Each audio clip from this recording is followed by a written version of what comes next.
जय श्री कृष्णा भक्तों। तो आज मैं आप सभी को सुनाने जा रही हूँ समुद्र मंथन के शुरुआत की कथा। तो भक्तों, इस पावन कथा को जरूर सुनिएगा। तो चलिए समुद्र मंथन की शुरुआत करते हैं।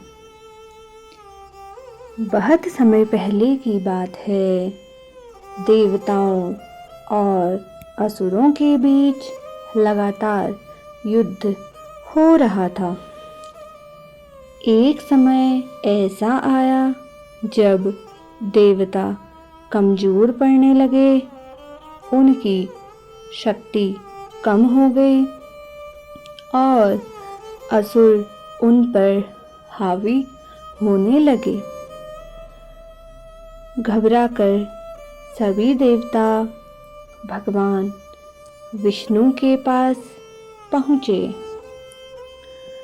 देवताओं ने हाथ जोड़कर कहा, प्रभु, हमारी शक्ति खत्म होती जा रही है।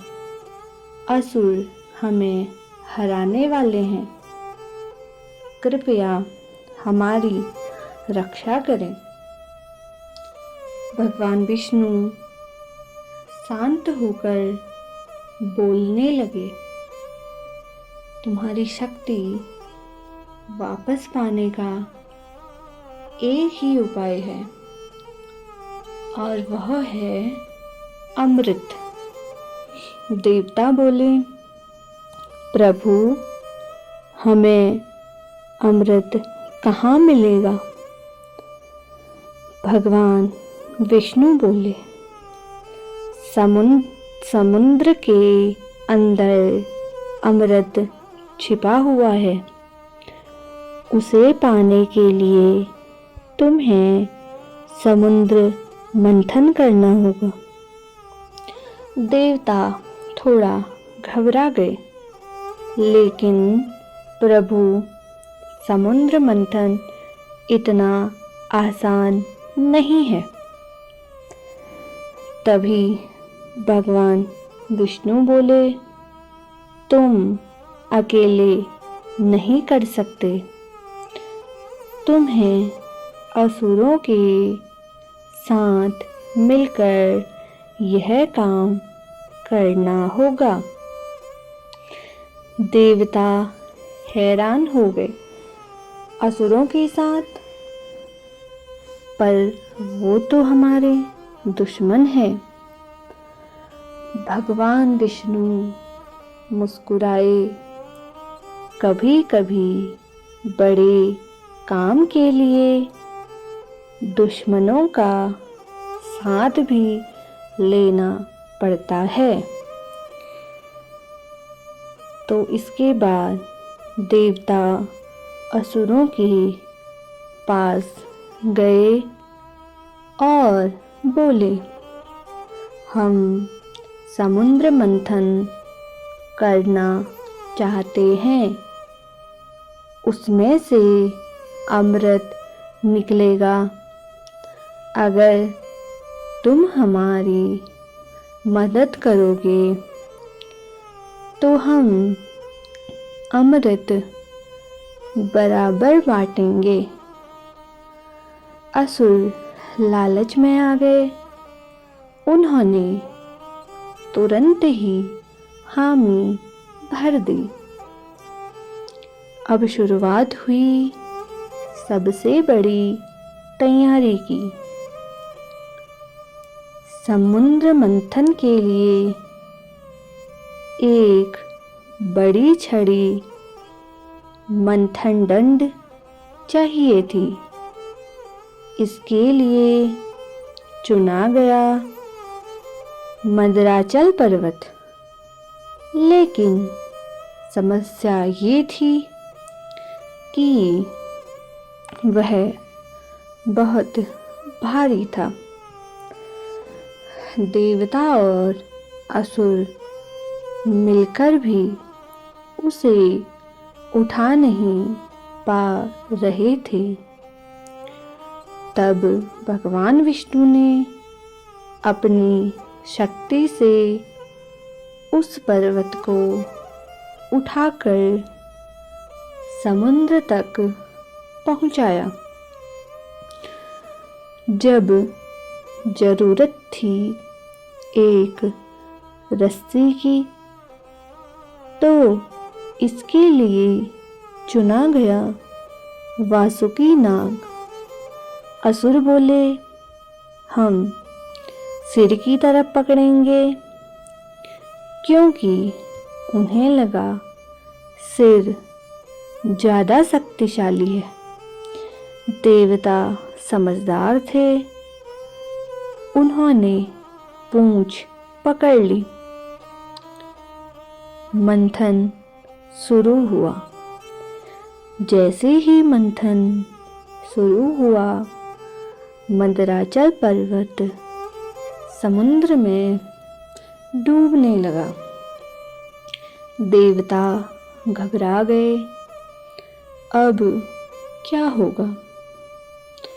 तभी भगवान विष्णु ने कच्छप कछुए का अवतार लिया और समुद्र के नीचे जाकर पर्वत को अपनी पीठ पर संभाल लिया। अब मंथन सही से शुरू हुआ। देवता और असुर पूरी ताकत से समुद्र को मथने लगे और धीरे धीरे समुद्र से अद्भुत चीजें निकलने लगी। मंदराचल पर्वत घूम रहा था और वासुकी नाग के खिंचाव से समुद्र उथल पुथल हो रहा था। अचानक समुद्र से सबसे पहले निकला भयानक जहर, जिसे हलाहल विष कहा जाता है। यह विष इतना खतरनाक था कि उसकी गर्मी से पूरा ब्रह्मांड जलने लगा। देवता और असुर घबरा गए। हर तरफ हाहाकार मच गया। अगर यह विष फैल गया तो पूरी सृष्टि नष्ट हो जाएगी। घबराकर सभी देवता भगवान शिव के पास गए। देवताओं ने विनती की, प्रभु हमें बचाइए, यह विष पूरी दुनिया को खत्म कर देगा। भगवान शिव बिना देर किए फैसला लेने लगे। उन्होंने कहा, अगर यह विष किसी और ने पिया तो वह नष्ट हो जाएगा, इसलिए मैं ही इसे पीता हूँ। भगवान शिव ने पूरा हलाहल विष अपने हाथों में लिया और उसे पी लिया। जैसे ही विष उनके गले में पहुंचा, उनका गला नीला हो गया। तभी से उन्हें नीलकंठ कहा जाने लगा। पूरा ब्रह्मांड बच गया। देवताओं ने राहत की सांस ली और भगवान शिव को प्रणाम किया। अब मंथन फिर से शुरू हुआ। इस बार समुद्र में एक एक करके कई अद्भुत चीजें निकलने लगी। पहले ऐरावत हाथी, फिर उच्चैश्रवा घोड़ा, फिर कौस्तुभ मणि, फिर देवी लक्ष्मी जो भगवान विष्णु की पत्नी बनी। पूरा वातावरण दिव्य और सुंदर हो गया। लेकिन असुरों की नज़र में सिर्फ एक चीज़ थी, वह था अमृत। वे सोच रहे थे बस अमृत मिल जाए, फिर हम अमर हो जाएंगे और देवताओं को भी हरा देंगे। और देवता भी यही चाहते थे। अब सबकी नज़र एक ही चीज़ पर थी। अब सबसे बड़ा पल आने वाला था।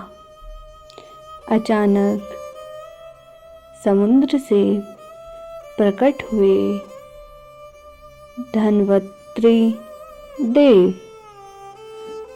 हाथ में एक स्वर्ण कलश लेके।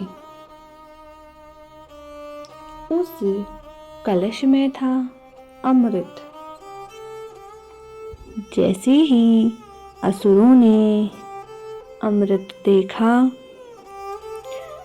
वे उसे छीनने के लिए दौड़ पड़े। देवता घबरा गए। अब एक बार फिर से बड़ा संकट खड़ा हो गया।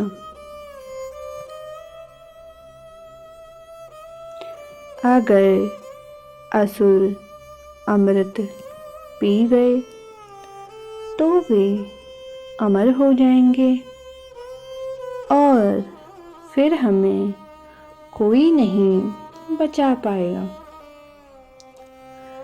पूरा वातावरण तनाव से भर गया। असुर आपस में लड़ने लगे।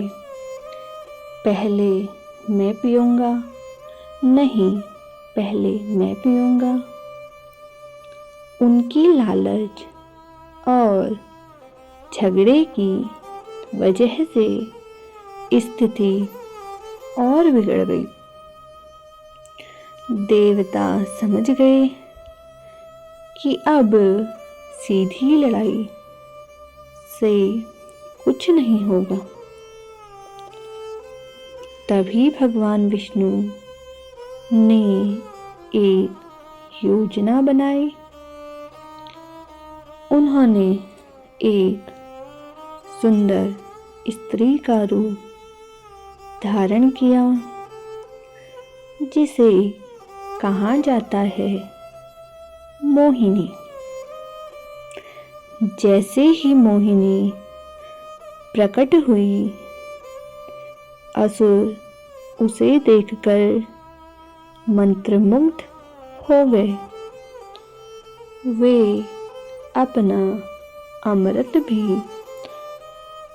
भूल गए।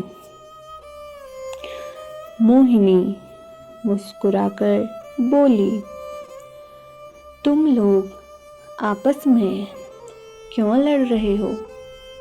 मैं अमृत को बराबर बांट देती हूँ। असुर तुरंत ही मान गए। उन्होंने अमृत का कलश मोहिनी को दे दिया।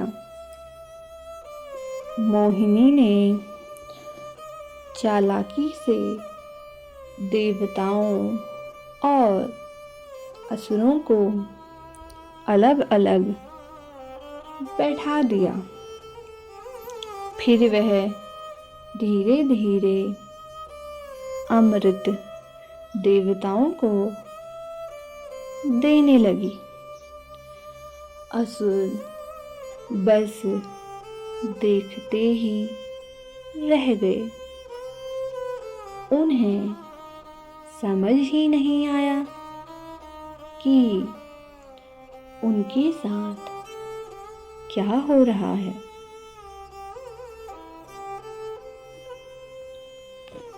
एक असुर बहुत चालाक था। उसका नाम था राहु। वह चुपके से देवताओं के बीच बैठ गया और अमृत पीने लगा। जैसे ही अमृत उसके गले से नीचे जाने वाला था, भगवान विष्णु ने उसे पहचान लिया। उन्होंने तुरंत सुदर्शन चक्र से उसका सिर काट दिया। उसका सिर बन गया राहु और शरीर बन गया केतु। तो यहीं से राहु और केतु का जन्म हुआ। इस तरह देवताओं ने अमृत पी लिया और वह अमर हो गए। असुरों को कुछ भी नहीं मिला और एक बार फिर सत्य और बुद्धि की जीत हुई। अहंकार और लालच हार गया। तो भक्तों, इस कथा से हमें यह सीख मिलती है कि लालच और घमंड हमेशा नुकसान ही पहुंचाते हैं। बुद्धि ताकत से भी बड़ी होती है। भगवान सही समय पर सही निर्णय लेते हैं और अच्छे कर्म करने वालों की हमेशा जीत होती है। तो भक्तों, यह कथा थी समुद्र मंथन की। अगर आप सभी को कथा पसंद आई हो तो कथा को लाइक करें, शेयर करें और ऐसी ही कथाएं सुनने के लिए हरी कथा चैनल को सब्सक्राइब करें। आप सभी का बहुत बहुत धन्यवाद। जय श्री राधे। जय श्री कृष्ण।